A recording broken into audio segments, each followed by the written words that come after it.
अनिल विज हरियाणा भाजपा में एक अलग ही शख्सियत के मालिक हैं।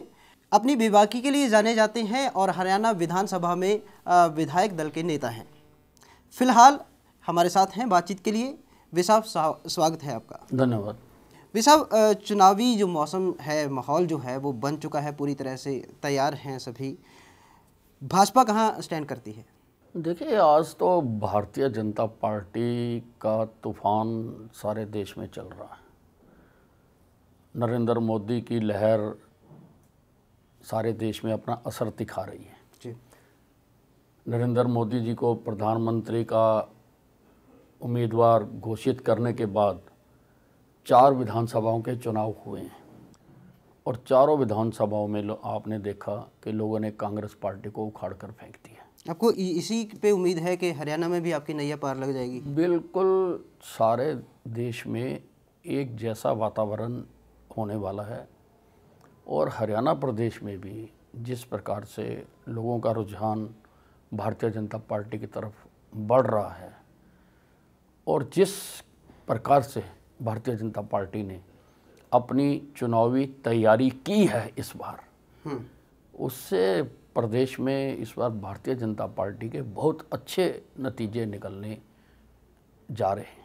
हरियाणा में आपको ऐसा क्यों लगता है? हरियाणा में तो बहुत कमज़ोर हैं आप कल की बात कर रहे हैं, मैं आज की बात कर रहा हूँ।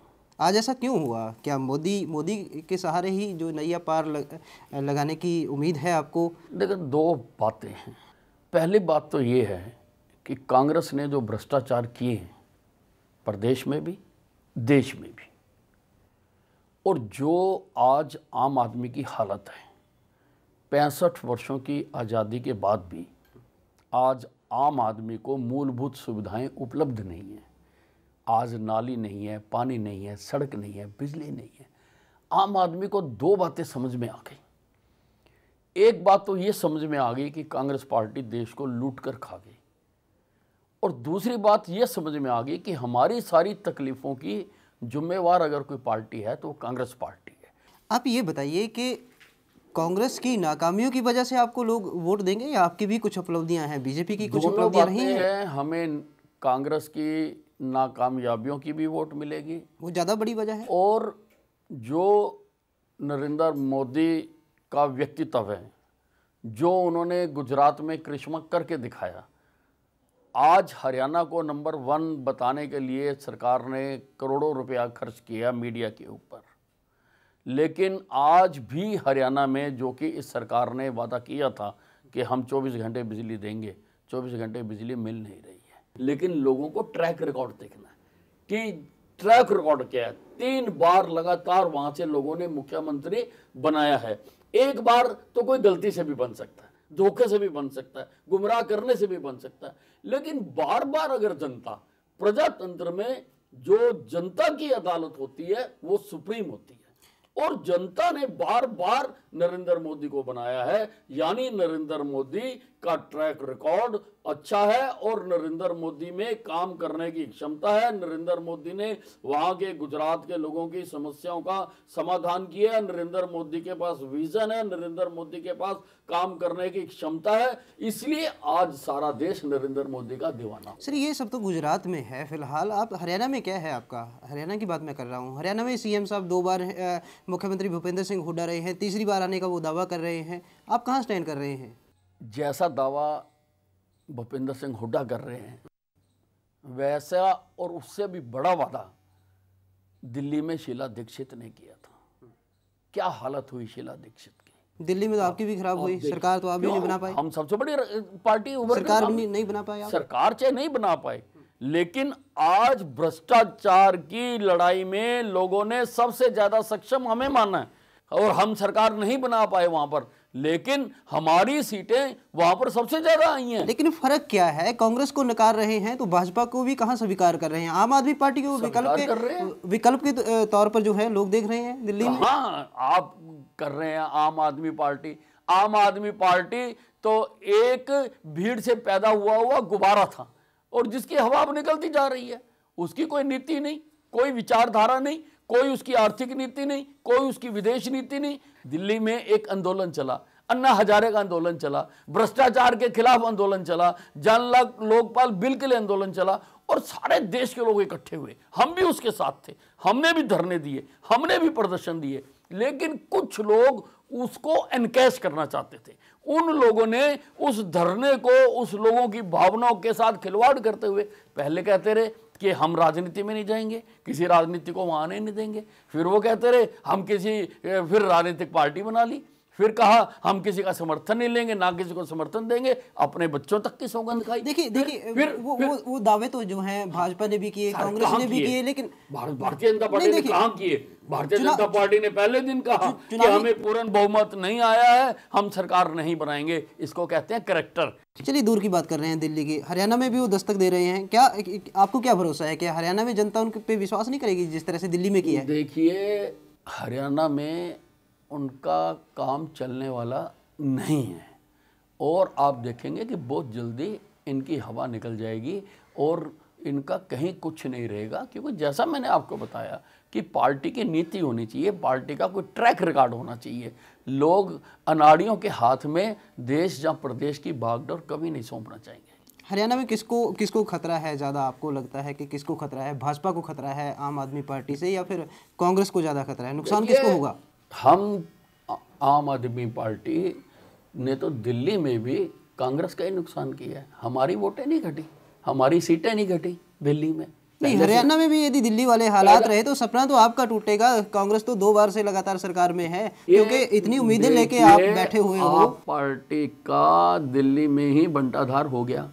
आज आप पार्टी का दिल्ली में ही जनाजा निकल गया। जिस प्रकार से अनाड़ी पने से वो काम कर रहे हैं और जिस प्रकार से उन्होंने अपनी एक एक वादे से वो मुकरे हैं, एक एक बात से उन्होंने यू टर्न लिया। आज उस सरकार का नाम आप पार्टी नहीं है, आज उस सरकार का नाम यू टर्न पार्टी है। आप ये बताइए कि जो आप आंकड़ा गुजरात का देके हरियाणा में भी सत्ता हासिल करने के सपने देख रहे हैं, इसी तरह के कुछ आंकड़े लेके सीएम साहब बैठे हुए हैं। मुख्यमंत्री भूपेंद्र सिंह हुड्डा वो कई तरह के आंकड़े पेश करते हैं। गुजरात के मुकाबले जो है हरियाणा नंबर 1 है, पेंशन के मामले में कहें, गन्ने की कीमत के मामले में कहें, तो कई तरह के वो भी आंकड़े पेश करते हैं। टाइम टू टाइम वो भी दावा करते हैं कि हम गुजरात से आगे हैं। तो कौन सच कौन है? मैंने आपको पहले बताया कि जिस प्रकार के दावे भूपेंद्र सिंह हुड्डा करते हैं, उसी प्रकार के दावे गुजरात में अशोक गहलोत ने भी किए थे, लेकिन लोगों ने उसको नकार कर फेंक दिया। आज जो मुद्दे हैं, आज मुद्दे उनसे भिन्न हैं। आज लोग कांग्रेस पार्टी को हराना नहीं चाहते हैं, कांग्रेस को सजा देना चाहते हैं। हराने में और सजा देने में अंतर है। हराने का मतलब होता है कि 19-21 सीटों का फर्क हुआ, लेकिन 200 में से खाली 21 सीटें आई राजस्थान में। दिल्ली में 70 में से खाली 8 सीटें आई। ये लोग आज और बहुत बातें हैं, ये जो दावे करते हैं लोग इसकी तरफ बिल्कुल नहीं देख रहे हैं। लोग जो इन्होंने भ्रष्टाचार किया है, जो CLU के नाम के ऊपर लोगों को लूटा है, जो इन्होंने भूमि अधिग्रहण के नाम के ऊपर सारे प्रदेश में भ्रष्टाचार किया है, जो भाई भतीजावाद किया है, जो विकास के मामले में भेदभाव किया है, जो सारे प्रदेश में विकास को खत्म किया है, आज अनेकों ऐसे मुद्दे हैं जो इनको उखाड़ के फेंकने के लिए लोगों के मन में छाए हुए हैं। लोग खाली इंतजार कर रहे हैं कि वो दिन तो आए जिस दिन वो बटन दबाने का मौका मिले और हम इस सरकार को मजा चखा सकें। आप कह रहे हैं कि तमाम तरह की परिस्थितियां हैं जो कांग्रेस के प्रतिकूल जा रही हैं, आपके अनुकूल जा रही हैं। आप कह रहे हैं कि हरियाणा में आपकी भाजपा की लहर चल रही है, तो गठबंधन की क्यों जरूरत पड़ी? वैसाखी लेके क्यों आपको चलना पड़ता है हरियाणा में हर बार? देखिए, गठबंधन तो कांग्रेस का केंद्र में गठबंधन है, यूपीए आज गठबंधन में है। नहीं, अगर हवा है तो फिर जरूरत क्या है शर्तें मानने की? 45 सीटों पे वो लड़ेंगे, 45 सीटों पे आपको समझौता करना पड़ेगा। 2 सीटें आपको लोकसभा की उनको देनी पड़ रही हैं। जब लहर है तो फिर लहर में, देखिए लहर है लेकिन उतनी नहीं है। लहर है, ये बात ठीक है, लेकिन हमारा जो समझौता हुआ है वो 8 और 2 सीटों पर हुआ है। लोकसभा की हम 8 सीटें लड़ेंगे। और अभी आपने देखा कि सर्वे क्या बता रहे हैं, सर्वे में हमारी लगभग 6-7 सीटें जीतती हुई बताई जा रही हैं। ये लहर का ही नतीजा है। साथी आपका कमज़ोर है? नहीं, ऐसा हम नहीं कहते हैं। तो टाइम पे आप सफाई क्यों देते रहते हैं कि जो गठबंधन मजबूत है? ऐसी सफाई देने की ज़रूरत क्यों पड़ती है अभी साहब? देखिए, ऐसा है कि जब कोई प्रश्न उठाए जाते हैं तो उनके उत्तर भी देने ही पड़ते हैं। जब बार बार प्रश्न उठता है, मीडिया प्रश्न उठाता है, तो उसका हमारा भी नहीं, मीडिया को तो कहीं से कुछ पता चलता होगा ना, तभी पता लगता है, कौन उनको बताता है, इसके बारे में तो जानकारी नहीं है। लेकिन अगर आप पूछेंगे, अगर आप मेरे से भी पूछेंगे, आप इस प्रश्न को पूछेंगे कि क्या आपका गठबंधन मजबूत है, तो मैं कहूंगा हाँ मजबूत है। इसमें क्या है, तो जब जब पूछता है मीडिया तब तब जवाब दिया जाता है, नहीं, देना पड़ता है। प्रश्न अपने आप तो कोई नहीं दे रहा, कुछ तो वजह, अपने आप तो कोई नहीं दे रहा, मीडिया क्यों पूछता है? अब इसका तो जवाब नहीं दिया जा सकता ना, स्वतंत्र मीडिया है, सब मीडिया कुछ भी पूछे, तो फिर मीडिया की आजादी है। तो आपके जो चाहवान है महागठबंधन की क्यों जरूरत महसूस कर रहे हैं? स्वामी रामदेव है, वो क्यों महागठबंधन की बात करते हैं जब आपको पता है आप भी मजबूत हैं, आपका साथी भी मजबूत है, नैया पार लग जाएगी? तो देखिए, महागठबंधन की बात जो है वो हमको मीडिया से ही सुनने को मिल रही है। नहीं, स्वामी रामदेव कह चुके हैं कितनी बार, स्वामी रामदेव प्रयास भी कर चुके हैं, आपके नेता भी प्रयास कर रहे हैं। स्वामी रामदेव देखो, वो एक स्वतंत्र रूप से अपना काम कर रहे हैं। नहीं, भाजपा को समर्थन तो करते हैं ना पूरी तरह से? नहीं, हमेशा युगों युगों तक साधुओं ने, सन्यासियों ने अच्छा शासन स्थापित हो, अच्छा राजा बने, उसके लिए प्रयास और प्रयत्न उन्होंने किए, इसमें तो कोई गलत बात नहीं है। लेकिन वो अपने व्यक्तिगत विचार भी समय समय पर रखते रहते हैं। तो फिर लेकिन जहां तक महागठबंधन की बात है, देखिए हमारे सामने आज तक ऐसा कोई प्रस्ताव नहीं आया है। आया तो नहीं आया, तो पार्टी में प्रजातंत्र है, उसमें अपनी जो बात होगी वो रखेंगे, सभी लोग रखेंगे। हमारा जो सिस्टम है, हमारा किससे गठबंधन करना है, किससे गठबंधन नहीं करना, ये प्रदेश इकाई को अधिकार नहीं दिया हुआ, ये हमारा अधिकार है सेंट्रल पार्लियामेंट्री बोर्ड के पास। लेकिन वो कोई भी फैसला करने से पहले हमारी राय लेते हैं, और अभी तक उन्होंने इस प्रकार की कोई प्रस्ताव हमारे सामने प्रस्तुत नहीं किया। चलिए, आप कह रहे हैं विचार किया जाएगा, लेकिन आपका साथी तैयार नहीं है। जिस तरह से बयानबाजी उनकी आती रहती है चौटाला परिवार को लेकर, या फिर राव इंद्रजीत आप में शामिल हुए, वहाँ पे उन्होंने कहीं ना कहीं उनसे पहले राव इंद्रजीत उनका निशाना बने रहे, तो क्या आपको हर फैसला उनको पूछ के लेना पड़ेगा, या फिर कहीं ना कहीं जिस तरह से भारतीय जनता पार्टी अपनी तरफ से एक स्वतंत्र पार्टी है, और हम गठबंधन धर्म को भी निभाना अच्छी तरह से जानते हैं, और हमारा एक सिस्टम है, प्रजातांत्रिक तरीका, हम उस प्रजातांत्रिक तरीके से ही फैसले लेते हैं। भाई साहब, अगर मैं पूछूं कि इनेलो और हजका में कौन ज़्यादा बेहतर रहेगा आपके साथ? देखिए, आज हमारा हजका के साथ समझौता है, इसलिए कुछ और सोचने की ज़रूरत हम महसूस नहीं करते हैं। महागठबंधन के प्रयास भी आपके नेता भी करते रहते हैं, अगर ऐसी नौबत आई कि इनेलो को साथ लेना पड़ गया तो हजका का क्या होगा? क्या हजका साथ रहेगी? देखिए, आप काल्पनिक प्रश्न पूछ रहे हैं। नहीं, जो चीज हमारे सामने नहीं है उसका मैं उत्तर नहीं दे सकता। हमारे सामने अभी तक महागठबंधन का कोई प्रस्ताव केंद्र के द्वारा या किसी और के द्वारा नहीं आया, ये खाली मीडिया में ही चल रहा है, पार्टी के किसी फोरम पर इसकी कोई चर्चा नहीं हुई। भाजपा के लिए हमेशा ये प्रश्न उठता रहता है कि भाजपा जो है विपक्ष की भूमिका काफ़ी कमजोरी जो है वो झलकती है, उसमें कमज़ोर विपक्ष हैं आप, ऐसा क्यों? जितना हम मुद्दों को उठाते हैं, जितना हम मुद्दों के लिए लड़ते हैं, उतना तो कोई और लड़ता नहीं है। विधानसभा में भी आपने देखा, चाहे हमारी संख्या कम है, लेकिन हमारी भागीदारी जो विपक्ष की भूमिका है उसमें हमारा शेयर बराबर का है, पूरे का है। हम हर मुद्दे पर अपनी पूरी आवाज़ उठाते हैं। सड़क पर भी पूरा संघर्ष होता है, हर जगह प्रदर्शन, धरने, जुलूस, जितने भी जो प्रजातांत्रिक तरीके हैं वो भारतीय जनता पार्टी अपनी विपक्ष की भूमिका बखूबी निभा रही है, और बहुत अच्छी तरीके से निभा रही है। लेकिन लगता नहीं है, अभी कर्मचारी आंदोलन हुआ इतना बड़ा, कहीं भाजपा का इतना ज़्यादा नामो निशान नहीं था। हालांकि इनेलो जो है वो भी विपक्ष में है, वो कहीं ना कहीं बयानबाजी करते रहते हैं कि हाँ कर्मचारियों के साथ हैं। सबसे ज़्यादा बयान हमारे आए, विधानसभा में उनका मुद्दा मैंने उठाया, और अब जब हड़ताल हुई तब भी सबसे ज़्यादा उनके समर्थन में बयान हमने जारी किए। कांग्रेस की सबसे बड़ी कमजोरी क्या मानते हैं आप? कांग्रेस तो डूब गई, अब उसकी कौन कौन सी कमजोरी बताएंगे? वो तो बहुत लंबा इतिहास हो गया, सारा गिन के बताना पड़ेगा। कांग्रेस पार्टी ने तो इस देश में राजनीति का चेहरा ही बदनाम कर दिया कांग्रेस पार्टी ने। विशाल, भाजपा के पास मुद्दा क्या है? भाजपा इस देश को स्वराज देना चाहती है। वो तो हर पार्टी यही कहती है। स्वराज मिल गया, लेकिन हम स्वराज देना चाहते हैं। नहीं, वो तो हर पार्टी हम अच्छी व्यवस्था देना चाहते हैं। कहती नहीं है, हमने करके दिखाया है। इस तरह से दावे जो है हर पार्टी करती है, लोग आप पे विश्वास क्यों करें? लोग हमारे पर इसलिए विश्वास करेंगे कि आज बहुत अच्छा सौभाग्य है देश का, कि आज सभी पार्टियों का किसी न किसी प्रदेश में राज है। आज लोग कंपेयर कर सकते हैं। आज उत्तर प्रदेश से मध्य प्रदेश को कंपेयर किया जा सकता है। आज किसी और राज्य से गुजरात को कंपेयर किया जा सकता है कि भारतीय जनता पार्टी जहाँ जहाँ पर शासन कर रही है वहाँ के क्या हालात हैं, और जहाँ पर गैर भाजपा सरकारें काम कर रही हैं वहाँ पर क्या हाल है। भारतीय जनता पार्टी मतलब विकास, भारतीय जनता पार्टी मतलब भ्रष्टाचार पर नियंत्रण, भारतीय जनता पार्टी मतलब लोगों की जो आम मूलभूत सुविधाएं हैं उनको उपलब्ध करवाना, और वो हमारी सरकारों ने करके दिखाया है। इसलिए लोग भारतीय जनता पार्टी की तरफ उम्मीद भरी निगाह से देखते हैं।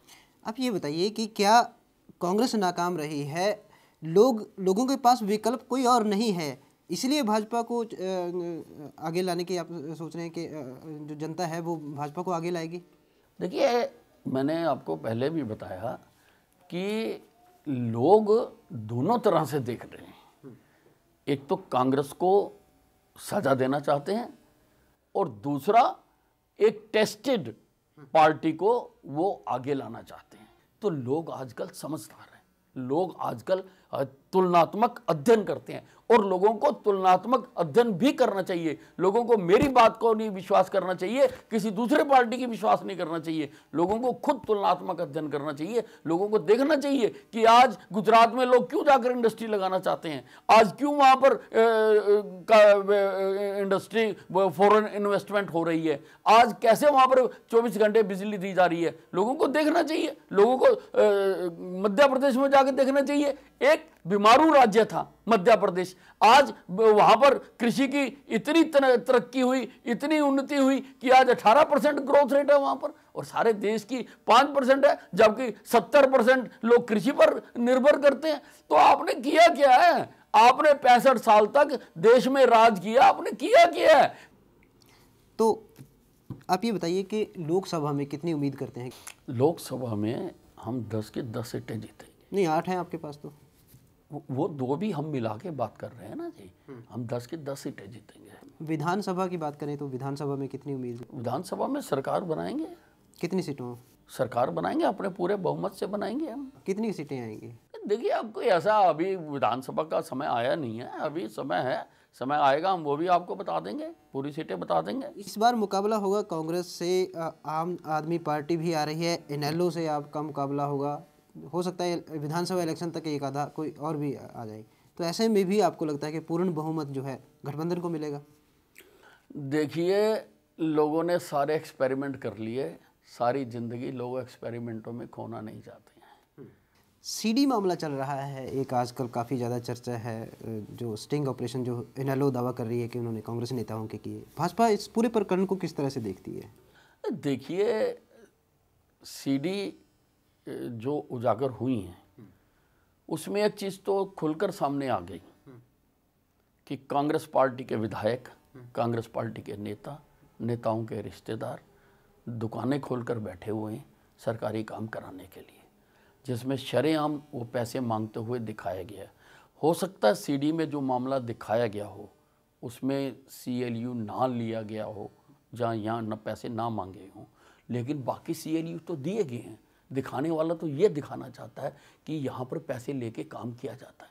इसलिए हमने पहले दिन से मांग की है कि हुड्डा सरकार के आने के बाद जितने CLU दिए गए, जितनी भूमि अधिग्रहण की प्रक्रिया आरंभ होने के बाद बिल्डर माफिया के लिए भूमि रिलीज की गई, या जितनी भी भूमि अधिग्रहण की गई उसकी एक एक इंच की जांच SIT से करवाई जाए। और अगर ये जांच करवाई जाएगी सुप्रीम कोर्ट के नियंत्रण में, तो ये भी हिंदुस्तान का कांग्रेस का एक बहुत बड़ा घोटाला निकल कर सामने आएगा। और अगर हमारी सरकार आएगी, जब हमारी सरकार आएगी, हम ये आपके चैनल के माध्यम से कहना चाहते हैं कि हम एक एक इंच की, चप्पा चप्पा जमीन की हम जांच करवाएंगे। नहीं, कांग्रेस के नेता जो जिन पर आरोप लग रहे हैं वो तो कह रहे हैं कि चुनावी स्टंट है, हमें फंसाने का, बदनाम करने का चुनावी मौसम में। आपको यकीन है कि इनेलो जो है सच बोल रही है? देखिए, सच झूठ का फैसला करने के लिए संविधान ने एक संस्था बना दी, प्रदेश में लोक आयुक्त बना दिया, और लोक आयुक्त ने को एक सीडी पेश हुई थी। लोक आयुक्त ने उस सीडी का अवलोकन करके दोनों पक्षों को सुनकर सेटिस्फाइड होकर उन्होंने सरकार को कहा कि भ्रष्टाचार के अंतर्गत ये केस दर्ज किया जाए। लेकिन दुर्भाग्य है कि सरकार ने वो केस दर्ज करने के बजाय वो रिपोर्ट लोकपाल को वापस भेज दी। तो यही कांग्रेस ब्रेक लगाना चाहती है इस मामले में। अब वो चाहती है कि यही रुक जाए ताकि और लोग इसमें ना फंसे। आप ये बताइए कि आपकी सरकार आएगी तो एक उम्मीद की जा सकती है कि सशक्त जो होगा लोकपाल होगा प्रदेश में, लोकायुक्त? सबसे पहले हमारी सरकार ने उत्तराखंड में बनाया, हमने मध्य प्रदेश में बनाया, तो हम यहाँ बनाएंगे, सशक्त लोकपाल बनाएंगे हम यहाँ पर। इनेलो को एक उम्मीद भी है कि उसके खिलाफ षड्यंत्र रच के उसके 2 नेताओं को जेल भेज दिया गया है। हमदर्दी की वोट की यदि उम्मीद है इनेलो को कहीं, आपको भाजपा को कितना लगता है कि क्या हमदर्दी की वोट मिलेगी इनेलो को कुछ? देखिए, वो मामला अभी कोर्ट के विचाराधीन है और कोर्ट उसके ऊपर क्या अपना निर्णय देती है वो जब सामने आएगा उसके बाद ही ये सारी स्थिति स्पष्ट होगी। अभी तो ये बात ठीक है कि कांग्रेस सीबीआई का दुरुपयोग करती आई है और सीबीआई को जो है कांग्रेस ब्यूरो ऑफ इन्वेस्टिगेशन भी कहा जाता है। इसलिए अभी क्योंकि कोर्ट में मामला चल रहा है और वहाँ पर सारे पक्ष अपना अपना बात को रख रहे हैं, बात जब सामने आएगी उसके बाद लोग इसका निष्कर्ष निकालेंगे। षड्यंत्र मानती है भाजपा कहीं ना कहीं, आशंका? कांग्रेस करती आई है सब जगह और यहाँ भी हो सकता है, सब जगह करती आई है कांग्रेस षड्यंत्र। खेमका मामला जो है कांग्रेस को नुकसान पहुंचा सकता है क्या, या फिर जो खेमका साहब के खिलाफ जिस तरह से सरकार की कार्रवाई है, आपको क्या लगता है कि जाना माना एक रचा रचाया एक षड्यंत्र है सरकार का, या फिर जो कार्रवाई है वो अपनी उससे चल रही है सरकार की, इसमें कोई नहीं? देखिए, खेमका का कसूर केवल इतना है कि उन्होंने अपनी कुर्सी के साथ इंसाफ करने की कोशिश की है।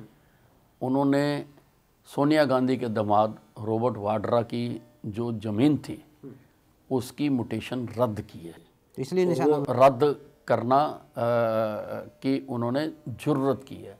और जिस दिन से उन्होंने ये काम किया है वो हरियाणा सरकार के दुश्मन नंबर 1 हो गए हैं। सोनिया गांधी जब जब भूपिंदर सिंह हुड्डा की तरफ आंख तिरछी करती है तब तक वो यहाँ पर अशोक खेमका के ऊपर कोई ना कोई जांच, कोई ना कोई आरोप, कोई ना कोई किसी न किसी प्रकार से उसको दबाने की कोशिश की जाती है। और जो लोग ईमानदारी से अपना काम करते हैं उनको ये सरकार प्रताड़ित करती है, उनकी 40-40 बार ट्रांसफ़रें की जाती हैं और ऐसा एक गलत संदेश देने की कोशिश की जाती है सारी ब्यूरोक्रेसी को कि अगर आप हमारे गलत किए हुए कामों के खिलाफ आवाज़ उठाओगे तो आपको अंजाम भुगतने पड़ेंगे, और अगर आप चुपचाप हमारे साथ काम करते रहते हो तो हम आपकी रिटायरमेंट के बाद भी रिहेबिलिटेशन करेंगे। चाहे तो आपकी एक्सटेंशन दी जाएगी जो कि कई चहेतों को दी जा रही है, चाहे आपको राजनीति में एडजस्ट किया जाएगा जो कि कईयों को करने की कोशिश की जा रही है। और ये एक सारे ब्यूरोक्रेसी के ऊपर एक दबाव बनाने के लिए, उनको एक समझाने के लिए ये इस प्रकार का किया जा रहा है कि अगर तुम अशोक खेमका बनने की कोशिश करोगे तो देख लो अशोक खेमका का क्या हाल हो रहा है, तुम भी चैन से रोटी नहीं खा सकोगे। आप भी तैयार हैं उसके लिए, मुद्दा बनाएंगे? तो उठा रहे हैं इसको। मैं तो खुद राज्यपाल महोदय के राजभवन के सामने धरने पर बैठा अशोक खेमका के लिए। मैं तो खुद तो चुनाव में क्या रणनीति रहेगी? पूरी भुनाने की कोशिश की जाएगी? हर जिले में अशोक खेमका के खिलाफ ये जो बार बार ट्रांसफर कर रहे हैं और प्रताड़ित कर रहे हैं, भारतीय जनता पार्टी ने प्रदर्शन किया, हर जिले में प्रदर्शन किया हमने। तो क्यों, हम जो गलत काम सरकार करेगी उसके खिलाफ हमारा आवाज़ उठाना हमारा धर्म भी है, हमारा कर्म भी है। चलिए, लोग उसको राजनीतिक रोटियां सेकना भी कहते हैं। चुनाव में भी भुनाना चाहेंगे इस मुद्दे को? ऐसा है, अगर हम ना बोलें तो लोग कहते हैं ये चुप क्यों रहे, और अगर हम बोलें तो ये कहते हैं राजनीतिक रोटियां सेक रहे हैं। ज्यादातर वैसे चुप ही रहती है भारतीय नहीं, भारतीय जनता पार्टी ज्यादा बोलती है और हर मुद्दे पर आवाज़ उठाती है, और आज लोगों को उस बात से ज्ञान भी है और कुछ लोगों को उस बात से तकलीफ भी है। भारतीय जनता पार्टी की यदि सरकार बनती है प्रदेश में, तो खेमका जैसे ईमानदार ऑफिसर जिनको आप बता रहे हैं, उनकी क्या भूमिका रहेगी? देखिए, उनका वही स्थान होगा जो एक ईमानदार आदमी का स्थान होना चाहिए। चहेते अधिकारी तो नहीं होंगे? आपने अभी आरोप लगाया। नहीं, वो किसी के चहेते नहीं बने। नहीं, और भी अधिकारी जितने भी हैं, और भी सरकारों के नहीं बने, और भी सरकारों के नहीं बने, लेकिन हमारी सरकार की ये नीति रहेगी कि जो ईमानदार लोग हैं उनको ईमानदारी से काम करने दिए। मतलब अधिकारी को अधिकारी रखा हाँ, जाए, ईमानदारी से, चहेता अधिकारी ना बने। नहीं, ईमानदारी से वो अपनी ड्यूटी को अंजाम दें, ऐसा भारतीय जनता पार्टी चाहेगी। तो ये है भाजपा नेता अनिल विज, जो हरियाणा में राजनीतिक परिस्थितियों और भाजपा कहां स्टैंड कर रही है, इस सब पर हमसे बातचीत कर रहे थे। खबरों की दुनिया में आइए, हमारे साथ कहीं भी और कभी भी जुड़िए। हम मिलेंगे फेसबुक पर, हम दिखेंगे यूट्यूब पर, हमें फॉलो कीजिए ट्विटर पर। खबरों के साथ बने रहिए रात दिन।